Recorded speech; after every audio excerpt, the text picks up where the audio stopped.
The Amazon Fire HD10 2023 is the latest 10-inch budget tablet from Amazon, which usually costs around $140, but on shopping holidays like Black Friday and Prime Day, it can go as low as $80. It's not a premium tablet, of course, but it does offer a few interesting features, including an active stylus this year. This raises the question, is the Fire HD10 a real bargain or just a waste of money? That's what you will learn in this review, and it's a waste of money if you're looking for a tablet with a high quality design. The Fire HD10 feels very cheap. It's made entirely of plastic, which doesn't have to be cheap of course, but it does feel like cheap plastic.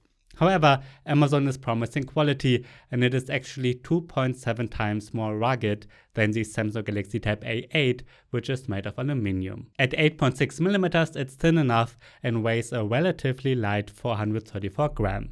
I think it's great that we get a standard headphone jack and a microSD card slot.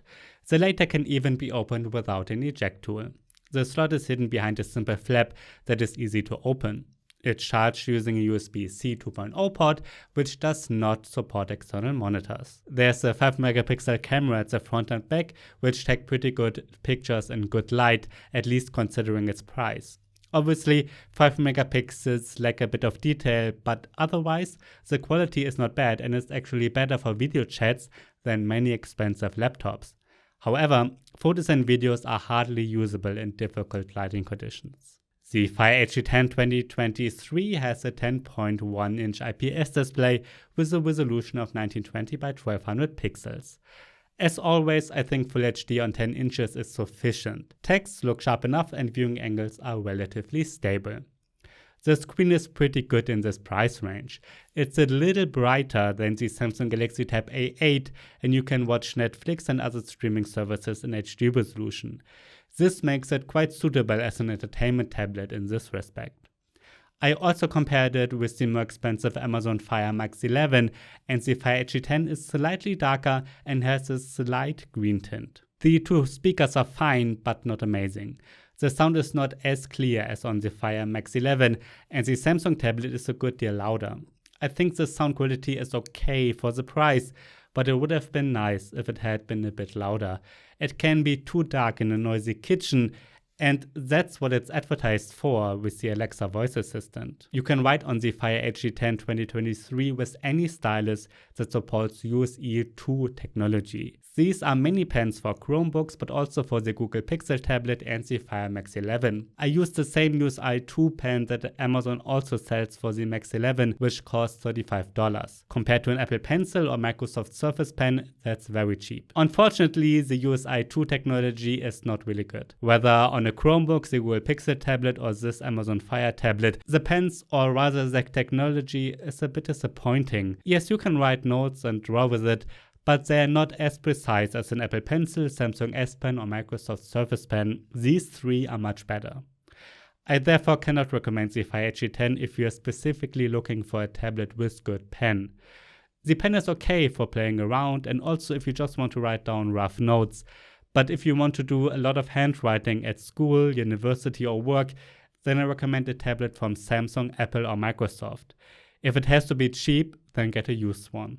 The Amazon Fire HD10 2023 is powered by a MediaTek MT8186 processor, which has access to 3GB of RAM and 32 or 64GB of internal storage.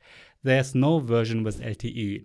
If you want to install a lot of games, I recommend the 64GB version, as 32 is not very much these days. A look at my Geekbench 5 benchmark comparison shows that the processor performance has improved compared to its predecessor and is also better than the Samsung Galaxy Tab A8. However, the graphics performance has gotten slightly worse. In the 3D Mark Wildlife test, it's on par with the Samsung A8 and is even slightly more powerful than other competitors such as the third-generation Lenovo Tab M10 Plus. The Amazon Fire Max 11, on the other hand, is a good deal faster. Unfortunately, however, we are seeing something that I've been observing with tablets for about 2 years now. Prices remain the same from generation to generation, and the performance also remains roughly the same.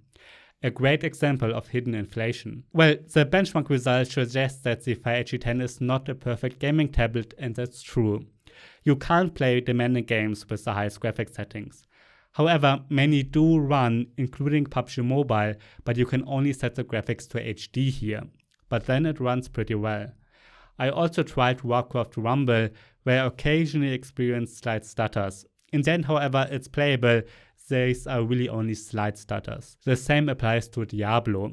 Slight stutters are visible from time to time, but it's definitely playable, but with slowest graphics only. Well, it's best suited for casual games. This includes games like Plants vs Zombies, which is a lot of fun on here, and that's all it's really good for. It's not a gaming tablet for gamers, but more for casual gaming, and if you really want to play more demanding titles, you should go for the version with 64GB. The performance is also sufficient for simple apps. Its performance is not great for sure, but good enough. You've seen the benchmarks and you can't expect more from an entry-level tablet. In Chrome, for example, I was able to surf the internet comfortably most of the time. However, if demanding websites are opened with several tabs, it can stutter.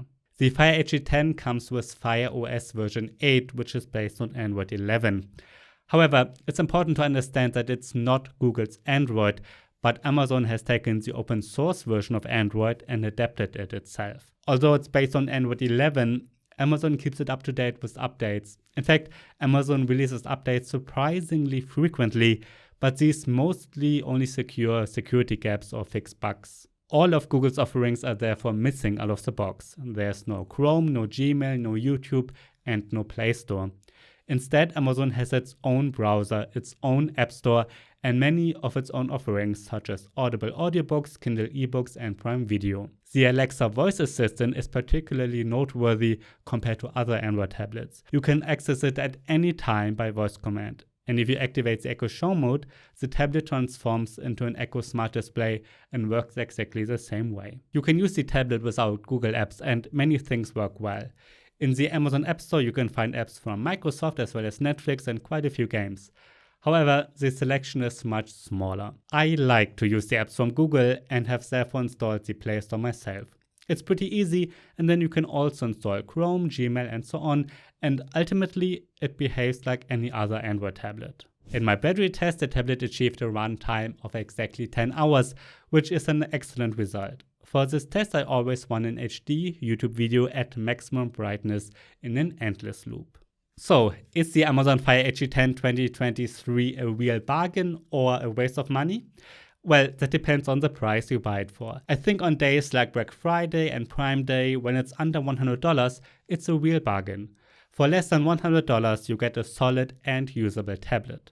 The battery life is long, it's very rugged, and the display is good for its price. At under $100, it's a great tablet for Netflix, Prime Video, surfing the internet, and playing casual games. Obviously, it's exciting if you also use Amazon's offers, especially the voice assistant. At its original pricing of $140, it's not a waste of money, but it's nothing special either. If you have the predecessor, it's not worth upgrading anyway, because they are almost the same. Personally, I would rather add a couple of dollars and get a Xiaomi Redmi Pad SE, which offers a whopping 128GB of storage and a 90Hz display for around $200. I think the Redmi Pad SE is a great choice in this budget range. Check out my full review to learn more about it.